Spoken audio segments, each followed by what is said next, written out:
Hey gang, back out in the shop this morning, and yesterday when I got home, I had these two boxes on my front porch. Um, I pretty much know what they are. This is the arbor for the gear cutting attachment, and this is my indexing head that I ordered. So I'm gonna go ahead and open them up and get everything unboxed, and then I already know that on the indexing head, from everyone that I've talked to on the internet and other YouTube channels and such as that, there's a few parts and pieces that lack in quality. So I know already, and I'm prepared to make those parts so they work a little bit better. And we'll get into that a little bit later as we go. But for now, I'm going to open these boxes up and see what's inside of it, and we'll talk about a few parts and pieces and how they work.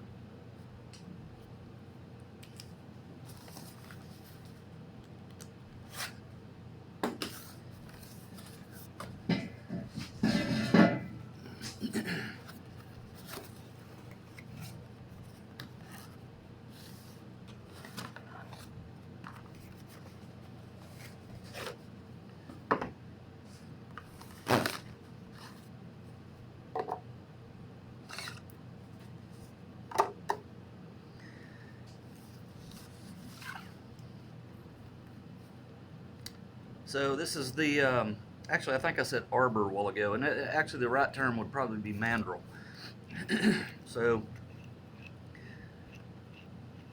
it looks like it's pretty well built.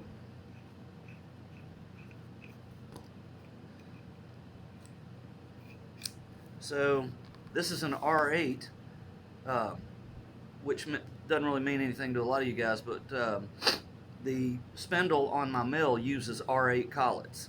So this is manufactured in a fashion that it will go into my quill spindle, just like the drill chuck or any other collet. So that's pretty nice to have there. I could have gone with one that was like a 3/4 inch grind here and use a collet, but it's just a lot easier to be able to stick this in as one piece instead of having a collet, then this, and then the cutter. So I like this a lot better. Okay. So it comes, the way it's manufactured, you've got these sleeves, and it allows you to put the cutting tool in various positions. We'll go over that later when we start using it.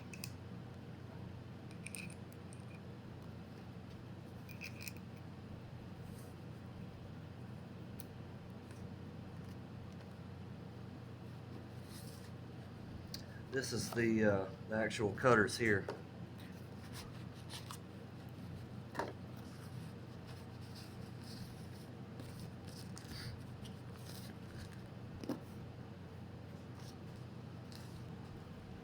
Okay, so you can see there's 8 cutters here. This kit comes in 8 pieces. As far as gears goes, there's 8 of them. They're numbered 1 through 8, and that's significant because when we start cutting gears,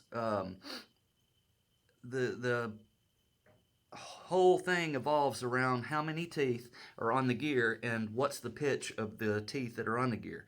So it looks like whoever manufactured these did a pretty good job. For example, the number 1 is right here. This is the number 1. I'm going to show it up here. And if you can't see real well, but there's numbers stamped onto that gear. And so it's been a long time since I've even touched a set of gears or cut a set of gears or divided anything. So I went on to YouTube just to refresh my memory, and I found a channel, this guy, Mr. Pete. He's a great guy. I'm not real sure where he lives, where he's at, but he has a wonderful tutorial on cutting gears, and he really breaks it down and explains how it all comes together. There's a lot of math involved. It's actually pretty easy math, but I think it scares a lot of people off. But we'll go into that shortly, and I'll explain what all these numbers mean that are on this gear or on this cutter, and how we select which cutter to cut which gears.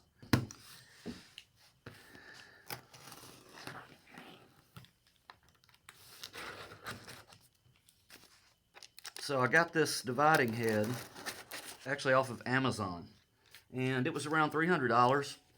I thought it was priced pretty good, you know. But with that said, it is a cheaper dividing head, so I fully suspect that I'm going to have to make some modifications. But we'll see. Looks like it came with a pretty good parts manual here.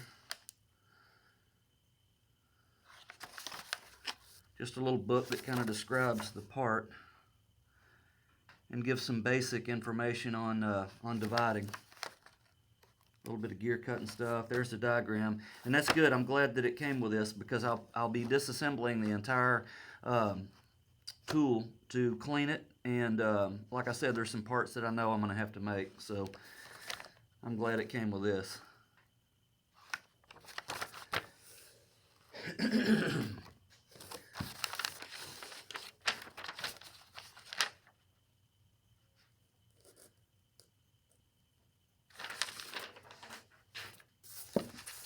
There's a little chuck. It came with a spring. I'll be getting rid of that. I don't like the spring on the chucks. It's just my preference, but I don't like a spring on the chuck. And what that's designed to do is whenever you put the chuck into the 3-jaw chuck on the dividing head, to prevent you from leaving the chuck in when you start using the piece of equipment, the little spring pushes it back out. So that's what that's there for. But like I said, my personal preference, I'll be getting rid of that.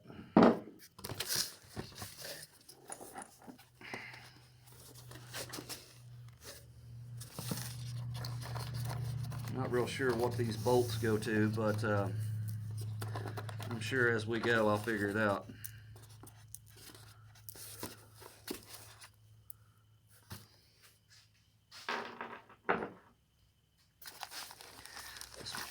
Okay, there's the chuck jaws right here.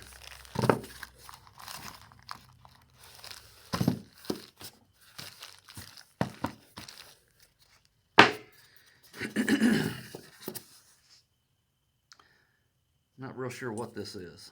I guess it could be a chuck dog or something. I don't know.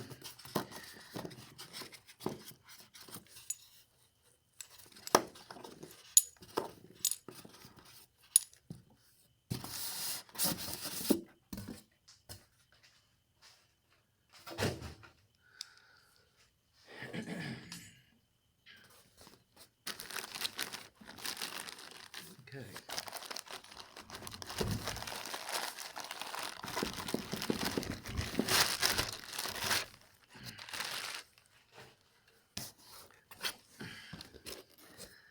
Looks like the tailstock. It's got a couple of adjustment bolts to move it up or down to line it up. Looks like it's made pretty solid. It turns freely.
Okay, here it is.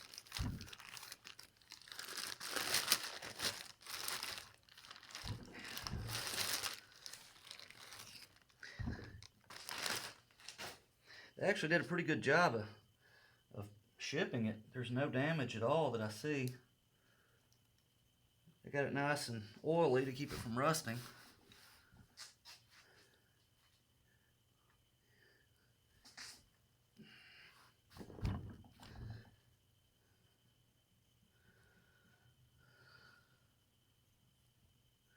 So this is a dividing head, and this particular one is a 40-to-1 dividing head. And what that means is, if we select a point, if we select a hole or a row of holes, this one has 6 rows. So if we select, say, the top row, for example, I have to turn this 40 times to that point to make one full turn on the chuck. So 40-to-1.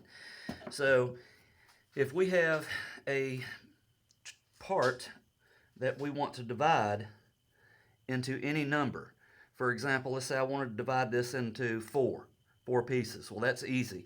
We'd start here, we'd go 90 degrees, 90 degrees, 90 degrees, and 90 degrees, we'd have 4 pieces. But if I wanted to do 5, if I wanted to drill 5 holes in this plate, well, that doesn't divide out so easy. It's not as easy as, 90 degrees at a time. So I have to use the dividing head to make those holes perfectly line up on the part that we're cutting. And again, I'll talk about that momentarily. Right now I just wanted to get the tool out of the packing, kind of look at it and go over a few things. It's heavy.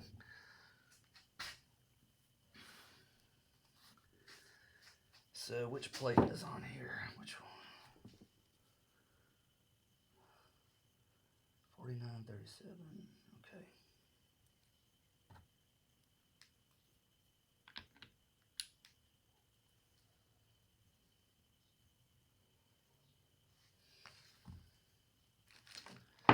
These must be the outside. Okay, let's see what's going on. Yeah, this is a set of outside chuck jaws here. So if I work on a part that won't fit in this chuck, in other words, this chuck won't get wide enough. I wonder if it'll rotate up.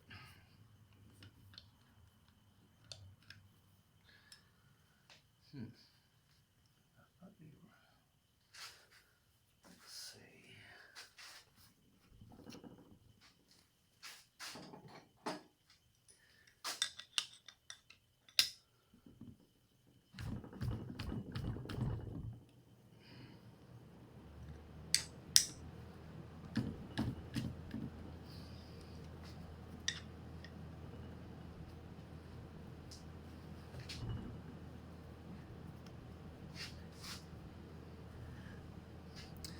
There we go. Now we can talk about it. So, if we're working on a part, normally, let me get rid of the spring.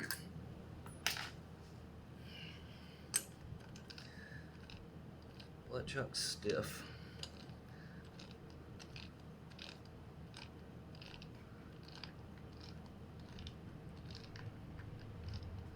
Okay, normally we would chuck a part up like this in the chuck. But every now and then we come into something to where it just won't fit in this chuck, such as this disc. If I were working with a piece of material larger than what the jaws will open, so if the jaws won't open up wide enough to clamp this piece on, we switch over to the outside jaws. And it's just like the lathe, and I'm sure a lot of you guys that have seen my videos have seen me use the lathe. When, for example, whenever I make the coasters, I have to turn the jaws around backwards. Well, on this chuck, I can't just turn them around backwards because of the way they're made. So what they've done, they've sent me a set of jaws that I just open this all the way until the jaws come out, and then I insert these jaws, and now I have the capability of clamping to the outside of the workpiece. So instead of clamping from here, we're clamping from here.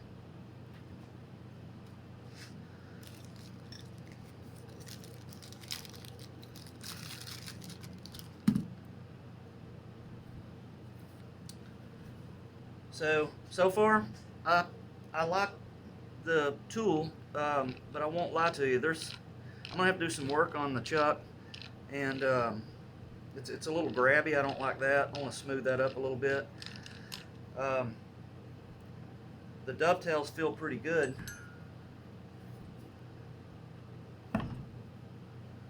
It seems to work pretty good anyway. But just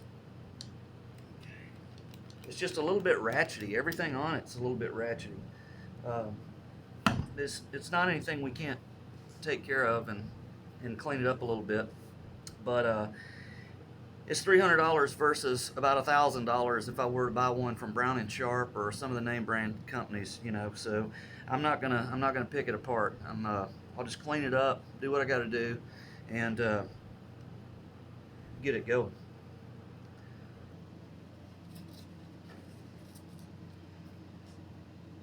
Okay, guys, here's how this thing works. So I've got a gear here, 29 tooth gear that is a 12 pitch gear. So in order to cut all of these gears to the depth they're supposed to be and have it divide out the way that it's supposed to be, we have to do a little bit of math. So this is the formula that we use to come up with the divisions we need to cut the gears. So we have a 29 tooth gear. We have the diameter, which in this particular case 2.583 is the diameter of this particular gear. So the way we do this, we take that diameter of the gear, okay, the number of teeth plus 2 divided by the pitch, which we already determined the pitch is a 12 pitch. So that comes out to 31/12, if you will. This is how we get the diameter of the gear blank to start with. So we take the diameter equals 29 teeth plus 2 is 31. At 12 pitch, divide 31 by 12, comes out to 2.583. Okay, so that's how I get the diameter of the gear, the overall diameter. The next thing we're going to do is figure out the depth of cut. Okay, so we take a known number out of the machinist handbook for the 2.583 diameter. It comes out to 2.157. We divide that by the pitch, and that will give me a depth of cut of 17975, or rounded up 180, 180 thousandths. Okay, so to calculate the index, this is where it gets a little bit more confusing. Because it's a 40-to-1 gearbox, like I told you earlier, one full turn, or 40 turns equals one full turn of the chuck head. So to divide this out, we're going to have to take 40, which is the gear ratio, okay, over the number of teeth on the gear, which is 29. That comes out to 1 11/29. Okay, well, the math doesn't work out to use this backing plate. So I take the common denominator of these two and I go 22 over 58.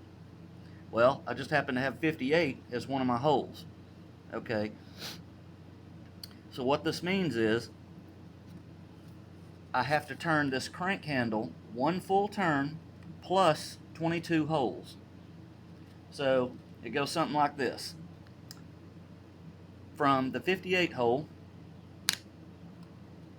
you do not count the hole you're in. You move 22 holes and set your stop.